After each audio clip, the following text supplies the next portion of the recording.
नमस्कार दोस्तों। कहते हैं कि किसी को मार कर कोई क्या पाएगा, उसने जिसे भी सताया भगवान उसे रुलाएगा।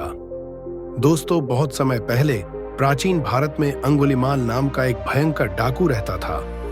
उसका असली नाम अहिंसक था, लेकिन वह एक क्रूर हत्यारा बन गया था। लोग उसे अंगुलिमाल इसलिए कहते थे क्योंकि वह हर उस व्यक्ति की हत्या करने के बाद उसकी अंगुली काटकर अपनी माला में जोड़ लेता था। उसकी इस खतरनाक माला में सैकड़ों अंगुलियां थीं और वह पूरे राज्य में आतंक फैलाए हुए था। राजा और सैनिक भी उसे पकड़ने में असमर्थ थे। जंगलों में रहकर वह राहगीरों को लूटता और उनकी हत्या कर देता। लोग उससे इतना डरते थे कि उन्होंने जंगल के रास्तों पर जाना बंद कर दिया था।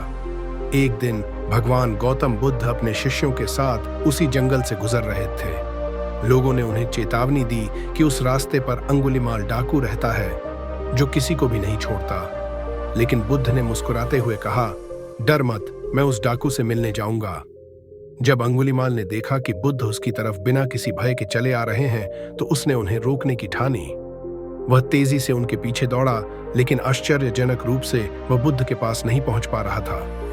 बुद्ध एक शांत और स्थिर गति से चलते जा रहे थे, जबकि अंगुलिमाल पूरी ताकत से दौड़ रहा था।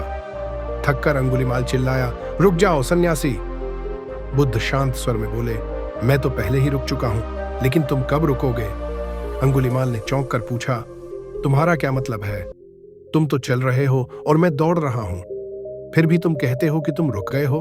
बुद्ध ने उत्तर दिया, मैंने हिंसा, क्रोध और घृणा से रुक चुका हूं, लेकिन तुम अभी भी इन सब का पीछा कर रहे हो।